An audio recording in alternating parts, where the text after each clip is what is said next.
this last week in the stock market was a really volatile one. We saw big swings in stocks like Meta, Apple, Google, and of course Amazon. And even though Meta stock crashed like 25% one day, the big indexes have still gone up the last 2 weeks. And there are actually two big things that are going down right now, and if they keep going down more, this will be really good for the stock market and we could have a rally in the last few months of this year. But before we go through those two things, I will remind you to subscribe to the channel, it helps me a lot, and in the description you can find links where you can get a free share that will be up to 100 euros in value, and you can get up to $100 in free Bitcoin. But the first thing that is coming down that is a good thing for the stock market is DXY, or the dollar index. And this dollar index measures the dollar's strength against other currencies, and DXY has gone up for the last 1.5 years, and actually in the last week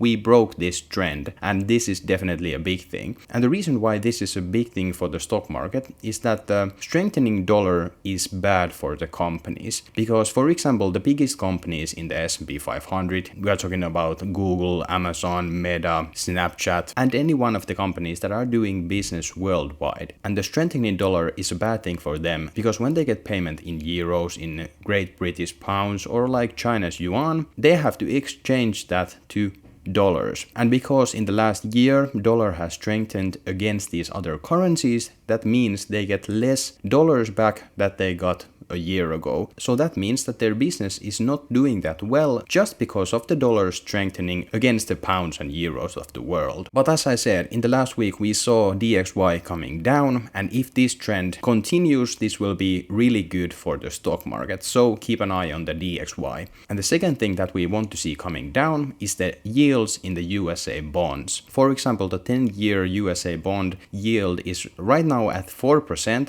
but just a week ago it was 4.3%. So it has come down already pretty big, and if we see this trend continuing, it's gonna be really good for the stock market. And the reason why this is a good thing for the stock market is just because investors are right now putting money in the bonds, because investors think that bonds are risk-free investments, because well, USA has always paid its debts, even though it might mean that USA has to print more money to pay the debts away. But right now you can get 4% risk-free returns for your investment, so this is definitely exciting when the stock market is not looking that good. But in the last week these yields have come down, and this is a good thing because it means that people are putting more money in the stock market and not in the bonds. And if bond yields keep coming down, that means stock market will keep going up, even though we have disastrous quarter earnings from the big tech firms. But these are the two things you have to look at in the stock market right now. If these two things keep coming down, it's gonna be a great end of the year for the stock market. If they don't keep coming down, it's not gonna be that great. Don't forget to subscribe, and we will see you in the next video.